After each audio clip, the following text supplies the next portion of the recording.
Hey, it's Doug. This is the little story time thing / intro. Intro part's more important here because Carl is joining me back on this episode, but it's a greatest hit. This one was recorded in Leadville in 2023. Carl and I went on a writing retreat for the Lazy Book, which is still not done. There's a strong chance I've done zero work on it up to this point, even with strong encouragement from people to work on it. But I am working on being lazy and not following that drive to be overly productive. I am very, very skilled at that, so I have not done any work. That said, this is a cool episode, and it was fun to hang out with Carl. We got this pretty sweet house in Leadville, and it was fairly big. It was bigger than what we needed. I think we could have had like 5 more people there, and it was pretty cool. There was a pool table, and there was a sauna like in the sort of back half of the place. So it was a cool spot. And yeah, we each had our own room. I think, like I said, there was plenty of room for other people, but it just happened to be the place that fit. It was very close to the main street. If people know Leadville or you're thinking of visiting, like you take a look at a map, we were just maybe not even a quarter of a mile from the main street. So very close, and you could walk up there and go to the shops, go to Melanzana, check out the hoodies, or you could walk up the hill a little bit more or down the hill and be on just like hiking trails and stuff like that. So really good spot. We had a mailbag episode. I'm like, if we're out here working, we may as well, do some episodes while we're here. So we recorded this mailbag episode. So pretty fun. Some of it's dated. Like Carl talks about Taylor Swift and the concert that he was looking at there. So a couple things that are dated, but I mean, this stuff holds true. And if not, like we'll edit out the stuff that doesn't make sense. So you won't even know what happened. That said, if you want to support the show, there's a couple ways you could do it. I have been, trying to make it easier / straightforward if you want to support the show. Trying not to do ads again or having to advertise things that we don't want. Which, yeah, again, odd. I've talked about this a couple times. I'm like, why are these podcasts advertising these products they don't like? It's tough to do. They got to make it work. But anyway, we have MHFI merch. So if you need a shirt or hoodie with a asparagus on there, this is one of the few places you can get that. Products that I recommend, products that I literally use. So Chili Pad, Mint Mobile, Zero Shoes, Trust and Will, a couple other things like that. I also have, this is a little bit newer, and I may have mentioned it to other people at this point or sent it out in the email list, but I have like a page over on Amazon where it's like products that I recommend. So that could be, maybe it's like the supplements that I take for fitness, or maybe it's the supplements that I take for sleep, or maybe it's the guitar equipment that I use, or other stuff like that. So I'll put links to things that I actually use. So if you're curious, like what backpack does Doug use, there will be a link for that. It's a Mystery Ranch one, by the way. It's a pretty nice one out of the Bozeman, Montana area. And then you could also go to the Buy Me a Coffee page. There's exclusive content there if you want to check it out. And you could do a one-time donation, or you could give whatever you want per month. And that when you give the monthly, when you have the monthly membership, that's when you get the extra content most of the time. Although I appreciate everybody, so I usually send it to other folks too. But anyway, you could check it out if you want to help support the show, if you enjoy it and that sort of thing. So with that said, let's go back in time, back to a simpler time in 2023 when Carl was still on the show. We were going on weekend writing retreats and all that stuff. It was a different time. Thanks for checking it out. If you got any show topics or questions or anything like that, Doug@milehify.com. Now let's get to the show.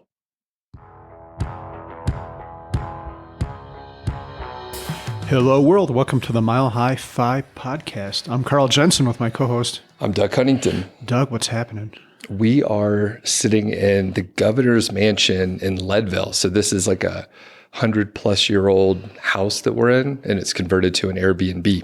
and it's where we've been writing for a few days. Okay, so I guess I should have asked you this or realized this before, but this whole thing was the mansion for the governor of Colorado at some prior time? Right. So I did a little research beforehand, and I think the mayor of Leadville, like in the late 1800s, eventually became the governor of the state. So I think this was his mansion when he lived in town. I was trying to find some more information, but I'm sure people could dig a little deeper and figure it out. But yeah, this whole house was the mansion of the governor, but probably not while he was governor. Okay.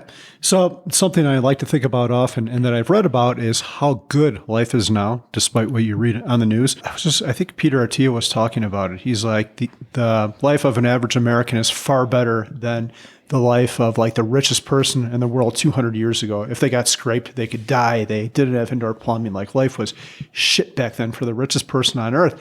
And I think of that right now because we're two knuckleheads and we're staying in this governor's mansion thing. And it wasn't even that expensive. Like, how crazy is that? Yeah. And the thing is, it's pretty nice. Like, we haven't even used it because we were so busy writing, but we're using this table, and it's actually a pool table. So we have a pool table here. We never even played. And there's a sauna. There's enough room to fit probably 4 or 5 more people. Something like that. Not in the sauna. Not in the sauna. It's a small sauna, yeah. But yeah, it's a super nice place. Like it has some, I think the decorations fit the time period, but it wasn't, I don't know. It's pretty nice in here. Basically, I'm like, I would never decorate a place like this, but it fits what this place should look like, right? Yeah, there has to be a name for it, like old school shitty or something like that. Yeah, I don't know. It's like the original drapes are in here or something. It's all right. Yeah, but the sauna was cool. Did you ever get in there? No, I never got in. I wanted to, but every time I went in, you were in there, so I never had a chance. Yeah, I used it a few times, and yeah, it's pretty nice. I dig the sauna. It's pretty fun. Yeah, I like to sauna nude, and one time I walked up there, sans clothes, and you were in there. I just turned around and walked back up. It was better for both of us that way. Yeah. Yeah, it was awkward, but, it's what I signed up for. Yeah. So before we get into today's show, in today's show, by the way, we're going to answer reader questions. We're going to talk about some investment advice. We're going to talk about a conversation that Doug and I had about our siblings over dinner last night. And we're going to talk about the CampFIs that we were just at. But before we get to that, I need to bring up one other quick thing because it's the bane of my existence in life right now. And we're in the governor's mansion, and I wish I knew the governor because he might be able to help me out with my current problem. Actually, I'm not sure. And that problem is 2 words, Taylor fucking Swift. I guess that's 3 words. Sorry for the bad language. Taylor Swift is a great person. We listened to 1989. I enjoy her music. But what happened, Doug, is my kid waited for like 13 hours in the sale when the tickets went for sale way back a couple months ago. And she was able to get 1 ticket. By then, all the seats together were sold out. So she got 1 ticket. The problem with this is that I have 2 children, and the other child would also really like to see Taylor Swift. So have you taken a look at what ticket prices cost for this spectacle? I haven't, but I've been hearing it from other friends. Apparently, Taylor Swift is taking over the country. I hear it all over. Yeah, I heard something like, to back up a second, her economic impact to the Denver area for the 2 shows will be like $50 to $100 million. So it's crazy, right? But anyway, I've been looking at tickets, and the crappiest to worst seats, like behind the stage, obstructed view. So you're not going to see her. You're just going to be looking at a cement column the whole time. We're like $1,500. So last night I had some hope because let's see, what day is today? Today is Thursday. The concert is tomorrow. So last night, Wednesday night, I looked at tickets and I'm like, wow, they've kind of come down. Like you can get tickets for $1,000 and that's the cheapest I've ever seen them, which is great. And usually how these things work is the ticket prices continue to crash as you get closer to the show. So I had optimism for this morning, Doug, and then it was quickly dashed when I went online. The inventory was way down. It seems like a lot of tickets were gone and the prices were back up like $500. So my younger daughter might have to sit this one out. So we have a question potentially coming up, although, you know what? Scratch that. I think we pushed it to the next episode. All right. So I could ask it here. Hopefully not to derail us too much. So you've known for a very long time that you needed the ticket, right? Yes. How many hours have you put into looking at the pricing and trying to find the right price? Yeah, I would say probably 4 to 6 hours. I did get some kind of app which is supposed to track the tickets, but I don't think it works that well. So, and there's all these different sites. So I'm still logging on every day looking for these stupid tickets. I think I see where you're going with this, Doug, but go on. Yeah. And I can't fault you for it, right? Because this is the first time you had to go through this. But we could all learn from your, in air quotes, mistake. So 4 to 6 hours, which I don't know if that's accurate, man. Could be more than that, but we'll go with the 4 to 6. How many hours have you been thinking about it? Yeah, probably at least another 4 to 6. And it's kind of entertainment for me. It's amusing, or maybe that's the lie I tell myself to justify all the mental bandwidth I've spent on Taylor Swift. Right. Yeah. So, you get the point where I'm just like, if you were going to go, maybe you could have gotten them paid, I don't know. It's a lot, $1,800 for the additional ticket, and then like not thought about it again. But I don't know. Was there some threshold where you're like, if it gets to this price, like when it got down to 1,000 last night, why didn't you get it then? I think that was one of the crappier seats. I had the obstructed view behind the thing, but still, that was the cheapest that crappy ticket had ever gone for. And I'm not sure, Ivy, this brings up a bigger question. Like, so if that younger child was a super diehard Taylor Swift fan, I would have done it, but she isn't. I asked her to name like 10 songs and she got to like 4 and that was it. So she's a casual fan. I think she just wants to go for the spectacle of it, which I kind of admit would be interesting too. I'd go as well. But so if she was a hardcore fan, I would have blown the money on the ticket. But since she's not, I'm kind of hesitant. Got it. Okay. So in a shocking turn, we'll be able to tie this in to one of the questions coming up. I didn't think it was going to work out like that, but you're trying to time the market here. By the way, none of this is financial or legal advice or any kind of advice at all. It's just entertainment. We're telling stories. So all this stuff we're going to be talking about, not financial advice, but you're trying to time the Taylor Swift market. That is correct. It's tough, huh? Very tough. Yeah. So you thought the prices were going to keep dropping until like showtime and maybe be really cheap. Yeah, and I still have hope for that. Maybe not much hope because I saw how much the inventory went down even in the past 12 hours. And the sites try to screw with your mind too. Like they'll show you the tickets that are available, and then they'll show you like all the tickets that have sold in the past 12 hours. Like, you dumbass, you should have bought this when you had it, and we've got like 2 left. Yeah. Fucking Ticketmaster and all that shit, right? Yeah, I hate them. Scalpers, StubHub. Ugh. Yeah. Okay. Anything else on this show? I mean, we'll get an update soon. I'll probably see you like posting stuff on Instagram where you're at the concert, like you're in there in some sort of, I don't know what Taylor Swift concert goers wear, but you'll be buying and trading stuff in the parking lot, right? Yeah, my friendship bracelets or whatever they call them these days. What I try to do, Doug, and thinking on it now, is I know some people who have gotten press passes. They've got a blog, so they must fool the organization into giving them a pass or whatever. And I don't think that would have worked. Like maybe 1% chance, but that would have been my Hail Mary, but it's too late now. Yeah. For next time. All right. You want to hit the questions? Yeah, let's do it. The first one came as a comment on my blog, 1500days.com. And this is from Ben. And he asks, does it ever get any easier to ride the market swings mentally? Doug, do you have any initial thoughts on that? Yes, definitely. I think in short, it does get easier. I know I've gone through a few market downturns, a few recessions and such. I started investing probably in the late 90s or so. The company that I worked for as an intern allowed us to, open a 401k, do the stock purchase plan at a discount, whatever the normal kind of 15% discount. So I was doing that like immediately when I was 19. And I know the dot-com bubble got my attention. I didn't have much money in the market, but it felt like a lot to me then. And then again, during the Great Recession and just like investing in my early years, I made a mistake. I stopped investing because I didn't pull money out, but I stopped investing. And you and I have talked about that around the same period in the early 2000s, like we weren't seeing returns and I got nervous, so I stopped. And then as time has gone on and I see the market does recover, just like everyone said that it was going to, and I observed it myself and I felt some pain from not investing for a few years. Now you see it and it's going to be a few years, but I don't even look at my investments very often, probably less than I did when we first started recording the show. So I'm looking like maybe once every 4 to 6 months, something like that. I don't even know what's going on. If you happen to hear in the news that the stock market had a very bad day, like, I don't know, some geopolitical event happened and the Dow had a historically bad day, do you go in there and look at it then, or do you still not care? I might, but it's only like 50% of the time. The big thing is I know I won't do anything differently.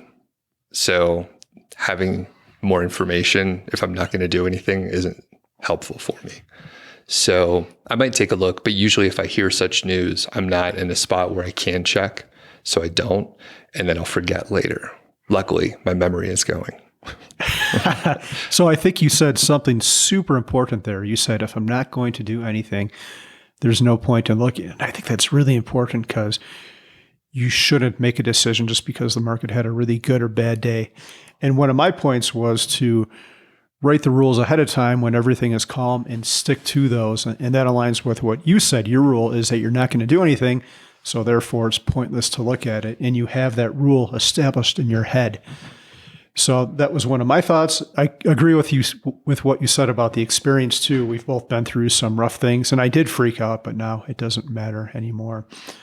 Another thing, I was looking at Brian Feroldi's tweets this morning, and he had a really good one. And he said, you make more in bull markets than you lose in bear markets, which is great. So that gives you the comfort that even if the market takes a huge dump, it's only a temporary thing. The way the market moves is up and to the right. It just is bumpy and it's not going to be smooth. So if you know that, maybe you'll be a little bit better off with a big decline.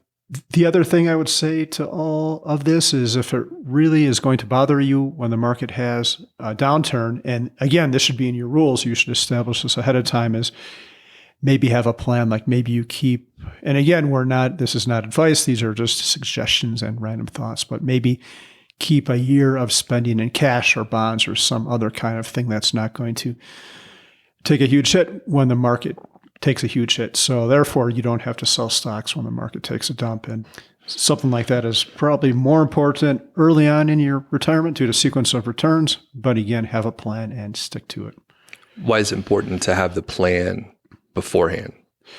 It's like insurance. You don't buy insurance when the hurricane is over your house or when the tornado shows up. You need to do it when your mind is in the right place, when you don't have emotions guiding your decisions. You should never let emotions guide your decisions. So you need to do it when your mind is clear and everything is good. Yeah, for me, it's the emotional component. If you can pull that out, then you won't react to the negative input or the positive input, right? It happens the same way where people sit on the sidelines, right? They try to time the market just like your Taylor Swift tickets. And then the market's going up and they're like, okay, I'm going to put my money back in, but now it's like way more expensive. And it's basically impossible. You just have to get lucky both on the way down and on the way up, right? It's really hard to do. Yeah, you have to do it. You have to be right twice, and people don't talk about that. You'll always see the article like, meet the guy who called this big event. I'm sure he might have gotten lucky and called that, but did he also get back in or out when the time was appropriate? Probably not. One final thought on this. In your answer earlier, you said you should never use emotion to make decisions. What about love, man? You're a Lex Friedman fan. What about love? What about love? I don't know. I still think with a partner, there is love, but I think that's secondary. You can love them, but if their financial house or if they've got other issues, the more, what's the word I'm looking for? Not subjective, but if they have other issues, love doesn't trump all. I think love is great, but you got to have everything else in order first. All right. Do you think I didn't think you were going to answer anything, but that's cool. Do you think Taylor Swift looks at the stock market, or she just has so much money that it's completely irrelevant to her? Probably irrelevant. Yeah. Do you think she would be into fire? Yeah, for her, she is. She has her own brand of fire, Taylor Swift fire. But I think she's single, though. If there's any, I think she's got her stuff together. Like she's got a lot of money, and I don't know. Just saying. Yeah. I wonder. I was thinking about Taylor Swift a lot because we keep talking about it. Like every few minutes, you bring it up again. You're like, oh, these tickets, all week long. But I wonder if our book would be very interesting to her, because it seems like she works really hard and she maybe needs to take it down a notch. We'll send her a copy. Maybe we'll have a chapter or a little, probably not a chapter. She doesn't warrant. I don't think we could talk enough. Not that she doesn't warrant it, but there's not enough material for there. And she might sue us too. So we'll just have a little piece, and it'll be very complimentary, but maybe a little guidance for her. Maybe we can like adapt it to a novel where someone, a Taylor-like individual, is the protagonist of the book. So it'll be like a long parable kind of thing. We tell a story, and then I don't know. We'll think about that. Yeah, it'll be 2 F's in the last name, so people don't confuse our Taylor Swift with the real Taylor Swift. Yeah. And it's like Swift with a Y also. A Y and 2 F's. Yes. All right. What's the next question? Okay, next question. So before I get to this, Doug, we have exciting news. We have a Facebook group now, and that is facebook.com/groups/Mile High Fi. So groups, Mile High Fi. And that will get you there. If you search Facebook, I think you'll be able to find it too. And one pretty neat thing is we've had a lot of engagement already on there. I asked the people who are members if there's anything that they would like us to answer. And Chris said, how would you reallocate your investments if there were no tax implications? And he says, would you go all VTSAX, all Tesla? And that part is probably directed towards me. What do you think, Doug? I think, I'd probably just aim for VTSAX or similar. Per my last answer, you hear I'm not too interested in looking in the day-to-day or following along with individual stocks. So I would just kind of leave it where I have everything right now. So I wouldn't change anything. What about you? Okay, that's a good answer. I'll tackle the Tesla part first. I don't like talking about this because Elon Musk has turned into a nutter, and he's a lightning rod for all kinds of shit. But with that stock, I'm going to continue to hold it because I don't think my hypothesis has played out yet. I think the company still could do great things. And if it does, I think it's got a chance of beating the overall markets. With that said, a more general comment is if you do own an individual stock, you have to prepare for that stock to go to zero. So I think my Tesla stock could do really great, but I also think the whole company could be bankrupt by 2030. And I'm okay with that. And if you do own an individual stock, you have to be okay with that too. I forgot the number, but almost every company that's ever existed in the history of the world is now worth nothing. Like how many companies that were relevant in 1950 are still relevant now? Today's empire is tomorrow's bankruptcy. And that's what makes things like VTSAX so good. You don't have to worry about any of that. It takes care of everything. So if I could reallocate, I think I would reallocate most of my things to VTSAX or maybe VGT. I've always liked the tech space. That is Vanguard's technology ETF. So I'd probably have a little bit of money in there, but VTSAX for almost all of it. Is that like growth tech GT? Is that? Yeah, VGT. Okay. Victor, Gopher. No, I don't know. Victor Goat Taylor. There she is again. Yeah. How much, if you're able to share, how much of your net worth is tied up in Tesla right now? It's over 25%. I think the Tesla is like 1.2. Okay. And that's in pure holdings, not counting the part that's in index funds. So, and the implication is from your answer, you would be all right for that to go to zero. Well, I surely wouldn't be happy about it, but I'm okay with it if it does. That's the risk. And I don't think that will happen. If I did, I wouldn't hold on to it. But if it does, it's not going to wreck me. So it's 25%. Yeah, a huge amount. And we've talked about it before. When I actually remember one of our earlier episodes, I was like, hey, don't you want to de-risk and like slowly start getting rid of this? And it was up higher at some point. I don't know. Where is it from its highest point ever? Yeah, it hit 400 a share sometime, maybe 2020, and now it's like 275.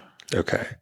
So obviously in hindsight, I could like run the math and be like, oh, even though you would have taken a tax hit in 2020, if you would have sold half of it, you'd be ahead of where you are now, blah, blah, blah, right? Yep. Do you ever go back and look at that kind of analysis? No, I don't. What I did do, though, is I shouldn't even admit to this type of stuff, but when it did hit 100, when Musk was having all his insanity back at the end of the year and buying Twitter, I did pick up more, like maybe 400 more shares. Okay. So it went all the way down to 100? Yes. Gotcha. Man, so speaking of, tying into your previous answer, do you have a plan on how you get rid of Tesla in the future? My plan is to reassess at the end of 2025. I don't know. Like the major initiatives I look forward to are there. We can get deep into the tech weeds, but no one wants to hear that. But it's their dry electrode battery tech and possibly FSD, their full self-driving, which is the latter one's a long shot. When are they supposed to deliver that stuff? They were by 2025. Yeah, well, Elon Musk said FSD would be done by like the end of 2017. Yeah. You see where I'm going. I'm like, Tesla. I don't know much, but I know they usually don't deliver on time. Yeah, they usually do deliver. Like Elon Musk usually does what he says he's going to do. It's usually just not on time. Now he's like, I'm going to buy Twitter, and then he did that. So okay. Anything else on reallocating if there were no tax penalties? Because that's your issue, right? If you divest in Tesla, you'll have to pay a shitload of capital gains, right? Yeah, that is true. And we've had other stocks for years. Like we've had Google since 2004 and Facebook for a long time too. And it would be a big gains hit, but it's an even bigger hit if it goes to zero and then you lose all your money. Yeah. Interesting. So basically you'll just reevaluate in a couple of years and then see what's going on. Yeah, I think by the end of 2025, they'll have the Cybertruck, their ugly truck, which despite that has a lot of orders, and they should have their $25,000 car out, which should be the nail in the coffin for internal combustion. Oh, wow. The 25,000. Okay, we'll have to talk later on the drive home. So anything else on this question? No, that's it. All right.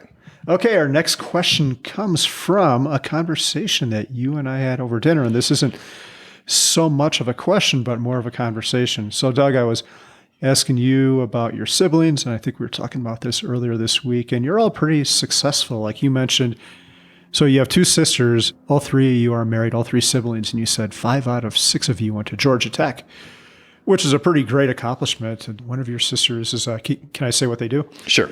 One of them is a dietitian. That's a lot of advanced, difficult school. And the other one's a pharmacist, which is the same thing. So my question to you was, your parents obviously did a lot of stuff right. What do you think they did right? Really tough question. I think I sat there for 5 minutes thinking about it before answering at dinner, which there's a Mexican place we went to, and funny thing, we finished eating and then they brought out 2 tequila shots for us, which we didn't order. They just brought them out. And then I think you asked the question. So tequila was in my brain too.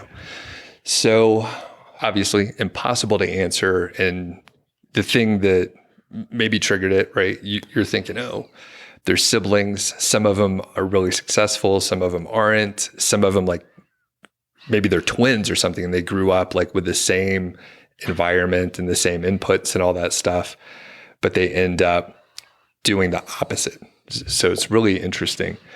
So I don't know the answer to it, but I did think about a couple items. One, we were kind of middle class, like probably right in the middle of middle class. We had everything we needed. We took vacations, although they weren't like the most glamorous. I didn't fly in a plane until I was 18. Right. So that's a little unusual, I think. I'm not sure, but yeah, I didn't fly in a plane for a while. And we saw the kids, we saw our parents working and saving, and we didn't get everything we wanted, but we got a lot of stuff. Right. And seeing them work, I think was really valuable versus just like if we got everything we wanted whenever we asked for it. The other part is my mom came from the Philippines, so she immigrated over here, didn't speak the language really well, but like made a career. She was a nurse, like many Filipino ladies. and men too, I guess, but mostly Filipino women end up in the nursing industry. We saw her work really hard and kind of struggle. And I think some of the struggle is valuable to see because things are hard when you go out in the real world. Like everything's not going to work out fine. You have to figure out how to solve problems and work hard through it. So those were the couple little things, but I'll have to think about it more. Now, what do you think? Can you lay out your family situation? Yeah, so I was always, people look at me and think I'm successful, but I think a lot of that success comes from fear. I was always paranoid about running out of money. So the first thing I did after graduating from high school was go to college immediately, get my degree, and start working really hard. My older sister did things a little bit differently. She graduated from school and then announced to my parents that she was going to follow the Grateful Dead, and she had this hippie-looking boyfriend dude, and they were going to go to have you ever heard of a Rainbow Festival? Or I don't know. I know there's nudity involved in this, and drugs, lots and lots of drugs, which probably contributes to the nudity part. But anyway, she did that for a couple of years, and it took her a long time to course correct and get to school. But on the other hand, I wonder, Doug, a question back to you. Is there a happy medium in this? Like, do you wish maybe you would have taken a gap year or maybe had a little bit more fun in between when you were young? Like, I remember staying in hostels when I was already out there working, but there was all these like gap year European kids that were like 18 and 19. I'm like, man, maybe I should have done that and let it rip a little bit more than I did. What do you think? Before I answer, you were the oldest, right? Yes. So I'm the middle child. So you're the oldest and you have two younger sisters. Yes. Okay. Just wanted to lay that out. Some people, other middle children, often we connect. We're like, oh, we're the forgotten child or whatever. So as far as taking it easy, gap year, like basically between either like high school and college or college and your career, I did a pretty good job. So when I got to Georgia Tech, I didn't love it. When I went there, I think it was like 75% male. So 25% female. And that made it less fun. It made it less fun than other colleges, in my opinion. Some people had a good time, but I had to work really hard. Anyway, the point is I got to Georgia Tech and I was like, I need to get away from this environment and do other stuff. So I was like trying to get jobs at like restaurants or retail like over the summer. And then I started interning. The point being, I didn't go to school and get out really quickly. A lot of my friends, they had AP credits and whatever. They got out in like 3 years, 3.5 years. I got out in almost 6. So I did the co-op program, which is actually good. You go to school for a term and then you work for a term and you just alternate for a few years. Some people do it all the way until they graduate, but I stopped towards the end. The other thing is I went through a breakup and I was like, I got to get out of town. So instead of interning one summer, I came out to the Rocky Mountain National Park and worked in the Trail Ridge store up there. And I enjoyed it so much that I went back the next year too. So after about halfway through my college career, I realized it'll be way more fun if I just stretch this out and stay in school a little bit longer. So I also cut my workload too. So instead of taking like 15 or 16 hours per term, I was taking like the minimum. I would take 12. So if you tie this all together, we've been talking about our book and laziness and quiet quitting. I was like quiet quitting in college. I was like, this sucks. I'm going to make this take longer. I don't want to get a job. So yeah, it's funny. You tie it all together in hindsight. I'm like, oh yeah, I've always been looking for the easy route.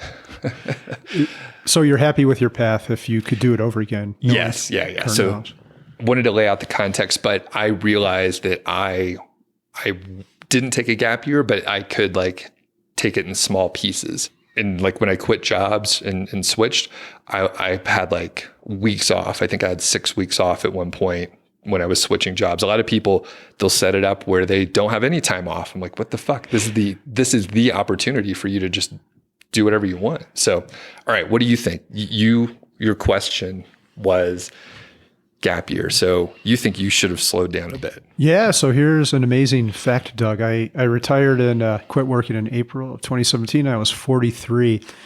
And in my whole work career, I never had more than 1 week off, like not more than a week off. And what I would do is like I'd quit a job and I'd have like leftover vacation days, which they would pay me out for. So instead of, here's how I should have thought about it. I should have been like, well, I've got some extra money, why don't I just, and I had savings too. Like, why don't I just take a month off? It'd be easy to tell the next job, like, hey, I'll start like in a month from now. But instead, the way I looked at it was, well, if I start right after I quit, then I'm kind of getting like 2 paychecks for like a couple weeks or whatever. Yeah. So yeah, I should have taken it a little bit easier, taken more time off, and maybe even taken substantial time off along the way, like a sabbatical or like a summer off or something like that. Yeah. And I guess that's the big takeaway for people that find themselves in the opportunity or have an opportunity to take some time off between jobs, or maybe in college. I don't know if young people listen to the show, I'd be surprised, but we talk about Taylor Swift all the time. Yeah. So maybe they do. But yeah, if you could take some time off, and yeah, every time I switched a job, I always did that. I would often like max out vacation time. So instead of, I wouldn't take the full amount of time. Maybe I would just do like 80%, something like that. So I still was able to bank a little bit and feel good about that, but I would travel and just do whatever. Cool. Yeah. You were better adjusted than I was. Thank you for saying that, but you always mention like the scarcity mindset, and you're still, pulling out of it in some areas, I think, but like that, I guess I didn't have that, right? So I was just like, oh, I'll be able to get a job in the future. I even had, during these travel times in college or whatever, I was like I was doing stuff. I was like running up some credit card debt, and like on the surface, and even looking back, I'm like, oh, should I have done that? But I see like that was the time. I can't go back to that time. It was good that I had those experiences and did whatever during those, those years in my 20s. Yeah, that's a great answer. Do what Doug did and not as I did. I just got lucky. So, all right. Anything else on that one? I don't think so. We have 2 more things to talk about. The first one is CampFIs, and another one is Imposter syndrome, which I added at the very end. Did you see that I threw that in there, Doug? Okay, yeah. Good. So I'm thinking about CampFI. I can't stop thinking about Taylor Swift. Do you think she would come to the next CampFI if we comp her a ticket? And wait, to back up a second, it might not be a good idea because we have karaoke and she would just annihilate everyone and then no one would want to do it, right? She seems super nice. I bet she would like just sing with people and make it a great experience. Yeah. So yeah, it's worth asking, you gotta ask. We'll send her people a note. This is a $475 value, and the food's good, your lodging, everything. It's all inclusive. You don't have to do anything. All you have to do is show up. Just show up. Yeah. Will you pay for her transportation as well? I would. If she agreed to go, I would pay for it. Not like anything fancy. I can't, like no private jet or anything like that, but I'll get her like business class on Frontier. Okay. Is there such a thing? Probably not on Frontier. Like you might be able to board earlier, but you still can't bring a bag. How about Spirit? That might be even worse. Yeah. All right. Okay. Yeah, you have to work on that. Yeah. Anyway, so I wanted to talk a little bit about CampFIs. There were 2 in Rocky Mountain. That's Colorado Springs. We attended the full version of camp of the first week, and we went to one night of the second week. We showed up on our way here. What was your experience like? I've been talking a lot. I'll let you answer first. I don't know if I have been talking a lot, but yeah, what was your experience? Yeah, I thought it was really good. One funny thing with CampFIs and maybe the whole financial independence stuff is I thought this would be a part of my life where I dip into it, get my money right, and then I'd exit and then move on with my life. And here I am 10 years later, still doing things like CampFIs and still giving talks at them as well, which I told myself I wasn't going to do, but yeah, I really enjoy them. I was thinking about both weeks and I had 3 thoughts. The first one is I still learn stuff. I was talking to Eric and Darren about early withdrawal strategies, and we're talking about 72 Ts. Are you familiar with the 72 T, Doug?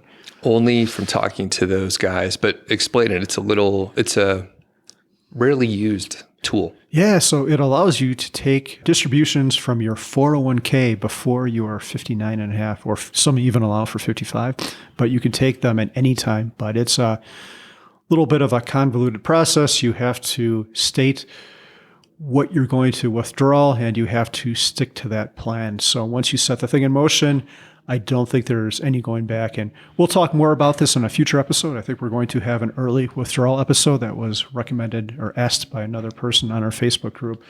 But it is pretty interesting, and I'd kind of forgotten about it until Eric and Darren mentioned it. So I still go to these things, and I still learn valuable stuff. And if you learn one tidbit like that, like it can make the price of the thing worth it just for there.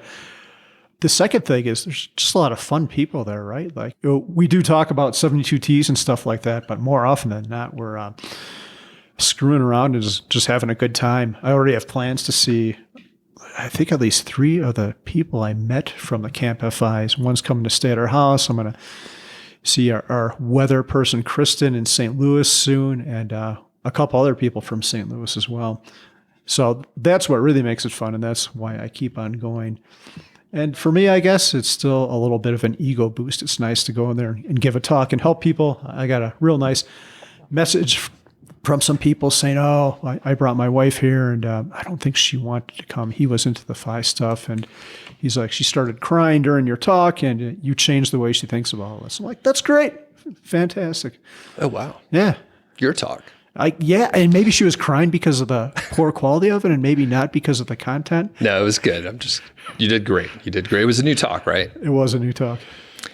And yeah, it's super cool just overall. So anything else with CampFI, and then I'll give my answer. No, I think that's it for me. Okay. I went for the first time, I think, was it just 2 years ago? And I've been to 4.5 now. So we went to all of week 1 a couple weeks ago. And then on our way down here to Leadville, we stopped by for this Sunday night and hung out with people. So I can't get enough of them. They're super fun. Stay up a little bit too late often, particularly that Sunday night the other day. But there is some financial talk, of course, but it's usually just other stuff. And there's enough people where you're going to have someone that shares your interest. So whether it's knitting or hiking or international travel or craft beer, like what was his name? Derek brought some homebrew and he was like, oh, you're a beer judge. So we sampled some of his beer. So there's a cool Venn diagram where you're going to have a lot of common interest with other people. And a lot of folks are afraid that they're a little too introverted. They don't want to go to a summer camp for adults, but it's cool.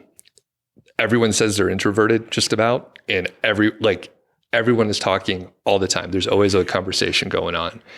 And it is overwhelming at times because it's like a constant, there's always some conversation going on, but it's super easy to just go on a walk by yourself, go back to your room and recharge. So I did that one time, and I think you hiked alone a few times, right? Yes. Just to kind of clear your mind or whatever. So one of the other things that keeps me going back, we learn some stuff occasionally, but it's the people that we've met over the years from different locations. So you show up at a CampFI and it's like, oh, I met you in Florida or something at a CampFI previously. And it's pretty cool to have, because they're sort of loose ties, but you have a lot in common. And the more you see someone in those kind of weekend retreats, it's so rare when you spend multiple hours with someone, and the CampFIs give you an opportunity to do it. So one other thought, or do you have something to say in response? No. Okay. One thing, I can't remember who said it, but I think it was a prominent podcaster. I won't say who I think it is, but basically they were like, I did the FI stuff, I did the FIRE thing, and I want to do other stuff. So they don't go to events like CampFI or even FinCon or other stuff like that because they want to focus elsewhere, which is cool. I mean, I've kind of done that with beer to some extent. That used to be my social group. I knew a bunch of people at breweries. I knew a bunch of judges. I judged all the time. And I just kind of burned out, moved a couple times. And I haven't added that back in. Instead, I have another community in Longmont with the FI community, really. But I found it interesting that this person felt like most of the conversations at a CampFI were financial. And I'm like, oh, you were around, we all have many different interests. I'm kind of surprised that they were like, I want to move on to something else. But I'll tell you who it is off the air. But I think it could be that they were so well known that it's kind of awkward sometimes. Like if everyone is putting them on a pedestal because they're like a figurehead or something like that, then it's kind of odd. So yeah, that is a weird statement, because the thought I've had is people worry about going to CampFI because they don't want to talk about money the whole time. And you hardly ever talk about that, actually. It's mostly other better conversations. Yeah. So in a quick left turn, the other thing is, I can't remember if we talked about it on the show. We probably did mention it, but week 1, there were excellent salsa dancers and we spent time like dancing. It was unusual. Steven said that was the first time that happened, but it was pretty fun overall. It got more people out of their shell too. Yeah, it was great. I did not dance, but I watched it, and yeah, you did good. Thanks. Good enough. Yeah. So one other thing about CampFI, I'm going to go to the one in Joshua Tree. Do you know the dates for that? I think that one is the first weekend in October. It might be October 6th. And I've never been to that one, but I guess it's a super cool venue and it's near San Diego. So I'm going to hang out there a lot with David Baughier, who's been on the show, Mr. Phiology. Cool. Yeah, that'll be fun. I don't think I won't be able to go to that when I have some other travel around that time, but that'll be a blast. I think that'll be a cool location. Probably a lot of different people. I think a lot of folks there were a lot of people at the Rocky Mountain from sort of the Midwest. So several people from St. Louis, some folks from Oklahoma. And I guess California is going to bring like a lot of California crew, right? Yeah, we'll see what that brings. One other point is these CampFIs, it's always a pretty neat mix of people. Like I think Steven said about 25% of the people were new. And then there's other people who've been to like 8 or 10 of them like myself. So it's pretty cool to have that mix of people. It's not just a bunch of old friends. There's always new people. And the other thing I'll say in closing about the FI community and these types of things, and the comment about the person who wanted to move away, is the FI community makes it so easy to plug into. Like if you want to meet people, you can just go to an event at the HQ. We'll put our meetup group in the show notes, or just sign up for a CampFI. I mean, you'll have new friends by the end of any of these events. So it's really easy to plug into. Yeah. Yeah. Everyone's super welcoming. So, yeah. All right. What's next? Okay. The last one I snuck in here at the last moment is imposter syndrome. So Doug, we're up here writing our book, and we've talked a couple times about this because we've never written a book. Like I'm an amateur author, very amateur. I know you've written some longer form stuff, but a book is a whole different ballgame. And I don't know how you feel, but sometimes you're writing and you feel great. Like, this is awesome. It's all flowing. And then other times you're like, man, I'm not qualified to write a coloring book. Like, yeah, what am I doing here? Is this whole thing just a folly, like a ridiculous task? Yeah. What are your thoughts on imposter syndrome? Yeah. Yeah, definitely feel that. And we have been vlogging some while we're writing up here. So there are some updates. So if you look on our YouTube channel, you'll see those. But I talked yesterday in one of those vlog sessions where I was like, I'm going to use ChatGPT to do this portion of it, which makes you feel like an imposter completely. Cause I'm like, I'm not even fucking writing like the core piece of this. I was putting in like an outline and like what my story is, but it puts it into like narrative form. So saves a lot of time. And yeah, so that made me feel like an imposter for sure. It doesn't go away. Like everyone that I've talked to, they're like, yeah, it just gets bigger or whatever. And we recently, you and I did a joint talk at FinTalks. Amberly Grant puts that on, and pretty decent sized crowd, probably like 75 people or something like that. And yeah, I remember standing up there and I'm just like, what the fuck are we doing? Like, am I going to remember? I was telling you, I'm like, I hope I'm just going to remember what to say. Because we did the presentation literally the day before, right? But it worked out okay. And I guess that's what you have to do is like, you get up, you feel like you're going to fail. Like, why are people even listening to me? And then it works out okay. And you're like, okay, I can do this. So I don't know.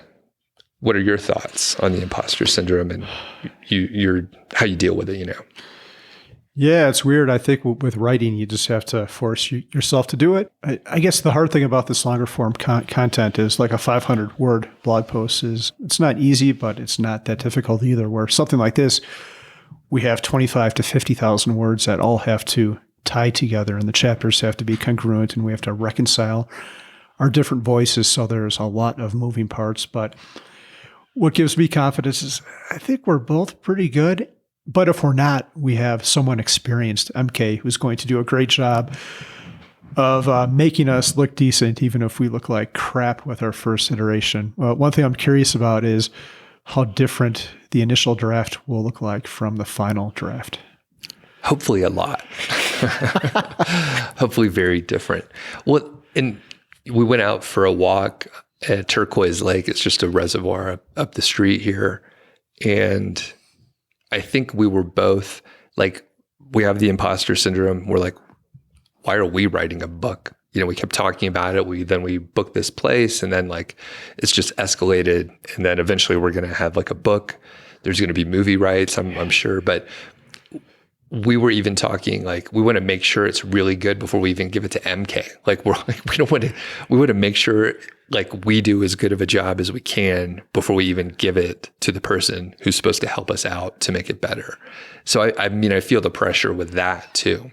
So have you felt pressure knowing that I can just hop into our Google folder and start reading your stuff? I do feel pressure, and I don't know if you have, and I really don't want you to until I give you the go ahead, because my initial versions are always really rough. A lot of times, just a bunch of random thoughts, and then I have to make it into something readable.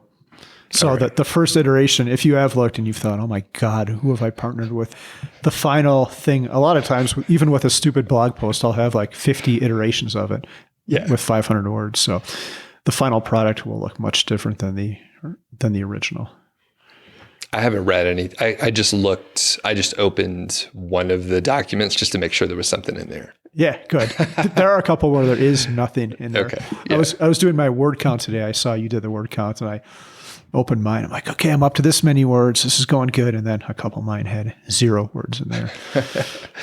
How many words are you up to today? Or as of today? I think I got through close to 4,000 the past couple of days. Nice. Which is good. And I don't even think, I don't think I've hit my stride yet. It felt good to be up here, but we've just come off such a busy period. I'm tired, and there were a lot of distractions up here, like going hiking. So if I could, real quick, I was thinking when we were talking earlier, if I could do this trip, like my perfect version of doing this writing retreat would be probably maybe 2 or 3 weeks.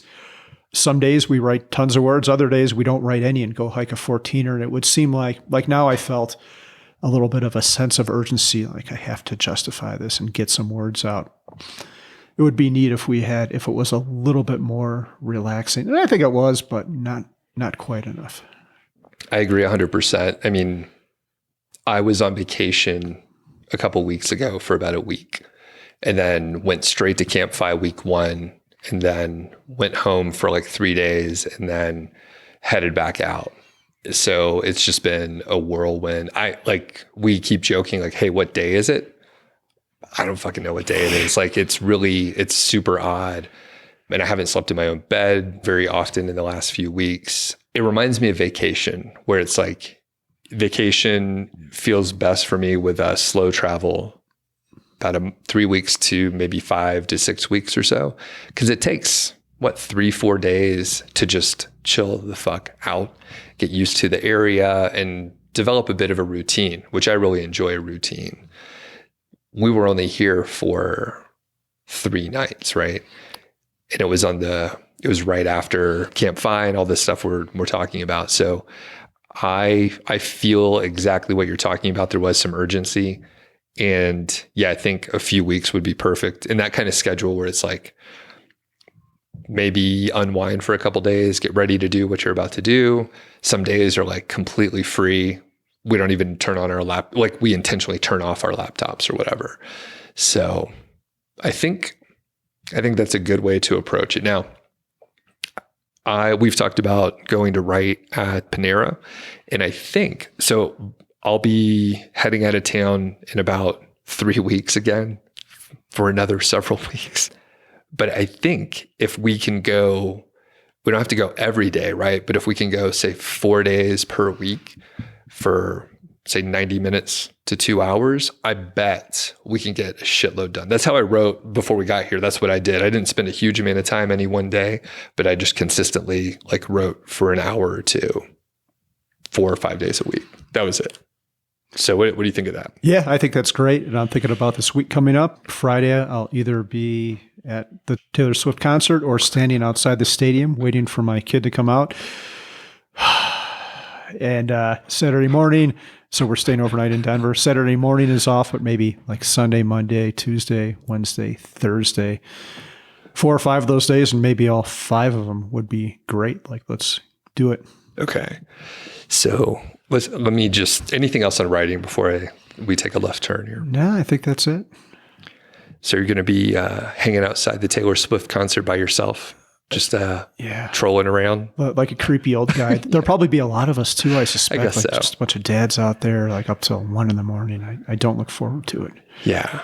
Okay. Yeah, you're right. There'll be a lot of, maybe they put you all in like one spot where it's like, pick up your kid area, like a school or something. Yeah, herd us into a pen. Yeah. So I'm trying to think, is there anything else? Well, imposter syndrome overall. So do you sense it with speaking or when you go to events or something like that? I used to a lot more with speaking and maybe a little bit. The hard thing with speaking is you're up there and I don't like being viewed as a source of authority, if that makes sense. You don't want like people hanging on your word.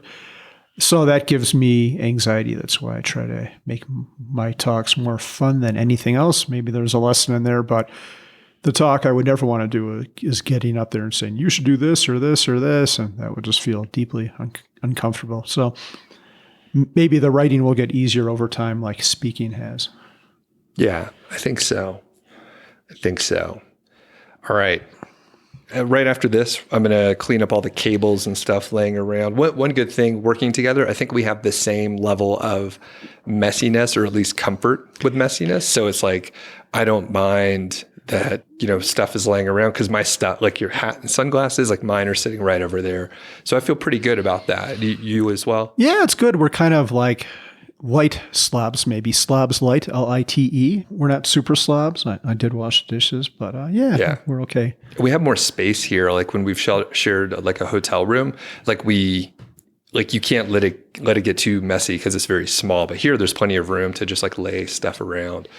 Hotel room, we keep in our little corner. So yeah. If we had a room at the Motel 6, I don't think this would have gone nearly as good. We would have gotten angry. There would have been tension. Probably would have gone for a lot longer walks alone. All right. We'll catch you on the next episode. Thank you.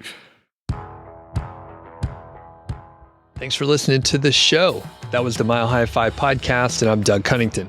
If you dig the show, please do 3 things for us. Number 1, tell a friend, a family member, an enemy about the show. We really don't care who you tell. Maybe forward them a specific show that you know that they will like.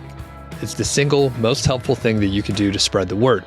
It's like giving us a virtual high five, and actually we don't give high fives in person, so the virtual kind's pretty good. And more importantly, your friend or family member or even your enemy will appreciate the fact that you were thinking of them. Number 2, make sure you're following or subscribed on your podcast app, Apple Podcasts, Spotify, Overcast, YouTube, whatever you're using, and that way you won't miss a show. And number 3, please leave us a rating and review. We read them on the show occasionally, and you might hear yours out there on an upcoming episode. Quick disclaimer, this show is not financial or legal advice. I'd actually be surprised if it sounded like it. It's really just for entertainment, and that's at least what we're hoping for. But seriously, get advice from professionals. So we'll catch y'all next week.